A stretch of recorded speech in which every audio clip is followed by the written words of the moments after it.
അത്ര ചിരിക്കാൻ. ദേ തള്ളേനെ കളിയൊക്കെ ചിരിച്ചാലുണ്ടല്ല, അടിച്ചതിന്റെ മോന്തേരി കോലം ഞാൻ തിരിക്കും എന്ന് എന്റെ ആങ്ങളെ കൊച്ചു അറിയിച്ച് അവന്റെ മൂത്ത് നോക്കി പറഞ്ഞു. മുഖം എത്രേ. അതോടെ അവന്റെ അവളുടെ പരിഹാസം അങ്ങോട്ട് നിന്നു. ആ കൊല്ലം ക്രിസ്മസ് കഴിഞ്ഞ് ബോംബെക്ക് വണ്ടി കയറിയപ്പന്നെ ഈ പടി കയറിയിട്ടുണ്ട്. ഇപ്പൊ കൊല്ലം 2ആയി. കഴിഞ്ഞ കൊല്ലം വന്നെന്ന് കേട്ടല്ല. വരുന്നുണ്ട്. കഴിഞ്ഞ കൊല്ലം മാത്രല്ല, അതിന്റെ മുമ്പിലത്തെ കൊല്ലം വന്നിരുന്നു.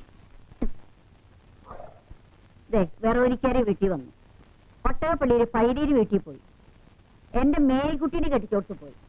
എന്നാ ഇങ്ങോട്ട് വന്നില്ലെങ്കിൽ ആയിരിക്കാം നഷ്ടം. പെണ്ണും പിള്ള വരയ്ക്കുന്ന എന്റെ ഒരടി ഇപ്പുറത്തേക്ക് അവൻ ചവിട്ടുന്നു. കടിഞ്ഞു പുത്രനാണെന്ന് പറഞ്ഞിട്ട് എന്താ കാര്യം? കോന്തന, വേറും പെങ്കോന്തൻ. സമീപേത എന്റെ യോസുട്ടിയ. ഞാനെന്ന് പറഞ്ഞ അവന് ജീവന. ആരുടെയും ഒരു തലോണമന്ത്രവും അവന്റെ അടുത്ത് ചെലവാവില്ല. ഇപ്പോഴത്തെ പെൺപിള്ളാർക്ക് കെട്ടിയന്മാരെയും കൂട്ടി തുള്ളി നടക്കണമെന്ന ഒറ്റ വിസാരേ ഉള്ളൂ. അങ്ങനെ താലി കഴിച്ചിലോട്ട് കേറിയ പിന്നെ അവളന്മാരുടെ വിധം മാറി.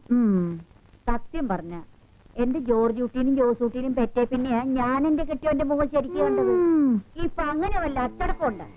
കല്യാണം കഴിഞ്ഞ പിറ്റേന്ന് ഇറങ്ങിയായി കോലും കോസടിയായിട്ട് പരിതോപ്പിൾ അന്വേഷിക്കില്ലേ കുഞ്ഞമ്മനിമ്മ? അന്വേഷിക്കേണ്ട കാലമൊക്കെ കഴിഞ്ഞില്ലേ പിള്ളേ?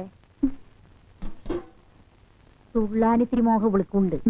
എന്നെ പേടിച്ചിട്ടാ മിണ്ടാപൂച്ചയെ പോലെ ഇങ്ങനെ നടക്കണത്.